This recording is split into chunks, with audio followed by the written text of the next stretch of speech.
নমস্কাৰ বন্ধু বান্ধৱীসকল, আজি আকৌ নতুন এটা ভিডিঅ'লৈ আপোনালোক প্ৰত্যেককে স্বাগতম জনাইছোঁ। আৰু আজিৰ এই ভিডিঅ'টো হ'বলৈ গৈ আছে মৎস্য অৱতাৰ চাৰিবেদ উদ্ধাৰ নামৰ ভাওনাখনৰ লক্ষ্মীৰ চৰিত্ৰটোৰ ওপৰত। আৰু ইমান ধুনীয়াকৈ চৰিত্ৰটি উপস্থাপন কৰিছে, গতিকে সেই ল'ৰাজনলৈ বহুত বহুত ধন্যবাদ। ইমান ধুনীয়াকৈ অভিনয় কৰিছে আৰু লগতে আপোনালোককো এই ভিডিঅ'টো দেখাওঁ বুলি ভাবিছোঁ। গতিকে আপোনালোকে চাব, বহুত ভাল ভিডিঅ' আৰু ইমান ধুনীয়া এক্টিং কৰিছে, ইমান ধুনীয়া অভিনয়। আপোনালোকে দেখিলে ক'বই নোৱাৰিব যে সেইজন ল'ৰা নে ছোৱালী। গতিকে দেৰি নকৰোঁ, বলক ভিডিঅ'টো আৰম্ভ কৰোঁ।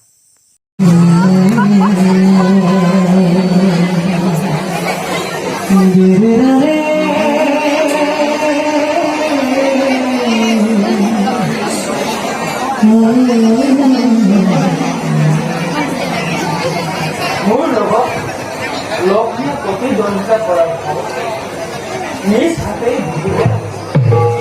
লক্ষ্মী লক্ষ্মী আজি আকৌ লক্ষ্মী কি কৰিছে? মইতো বিষ্ণুপুৰী লক্ষ্মী নহয়।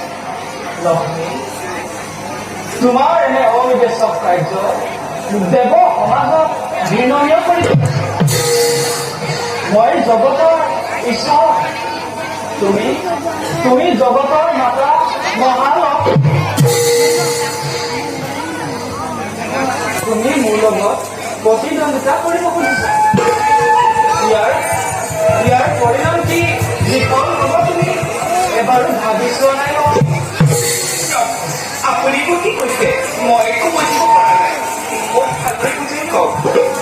শুনা লক্ষ্মী, আৰু অলপ দিনৰ পাছতে মহাপ্ৰলয়ৰ সৃষ্টি হৈ এই পৃথিৱীত পানীত ডুব যাব।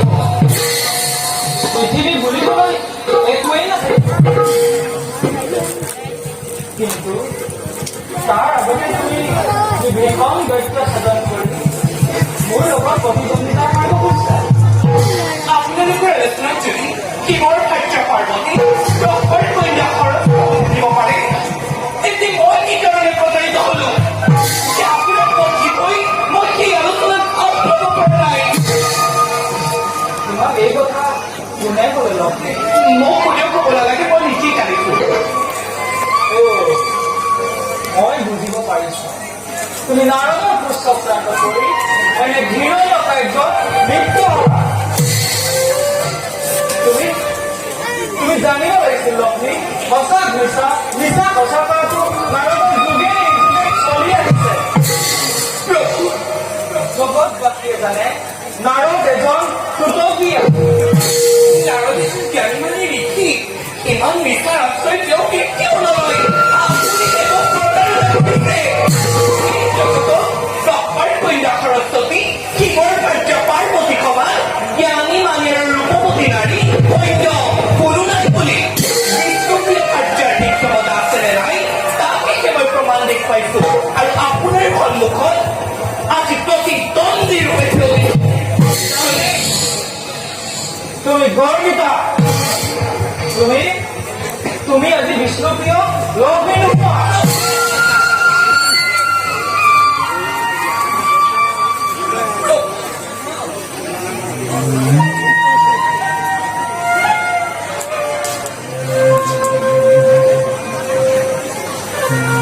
এদিন নহয় এদিন ভীষণ সংকট কৰি তুমি উদ্ধাৰ পাবলৈ হাহাকাৰ কৰিব লাগিব।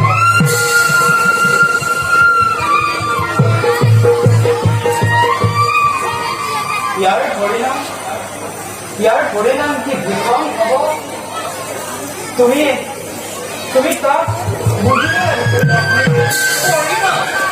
পৰিণামলৈ ভয় কৰি লক্ষ্মী কৰ্তব্য আগবঢ়া নাই।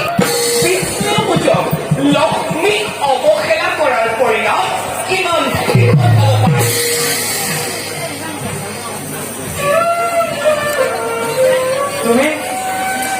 তুমি ভুল কথা কৰিছা লক্ষ্মী।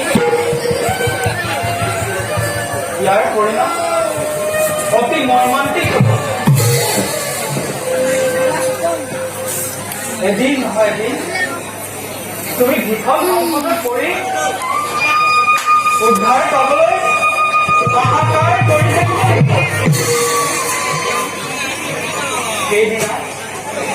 সেইদিনা তোমাৰ কাষত কোনো নাথাকিব লক্ষ্মী। বহা বহা মই আৰু তোমাৰ লগত জড়িত নকৰো। মই বিদায় পাইছোঁ।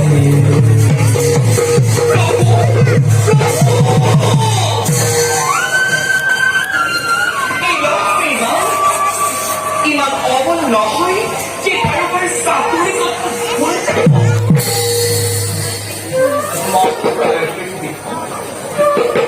আমনি লাগিছে ন? যাতে সৃষ্টি নহয় তাৰ প্ৰতি লক্ষ্য ৰাখিছে মই ভীষণ দৈত্য।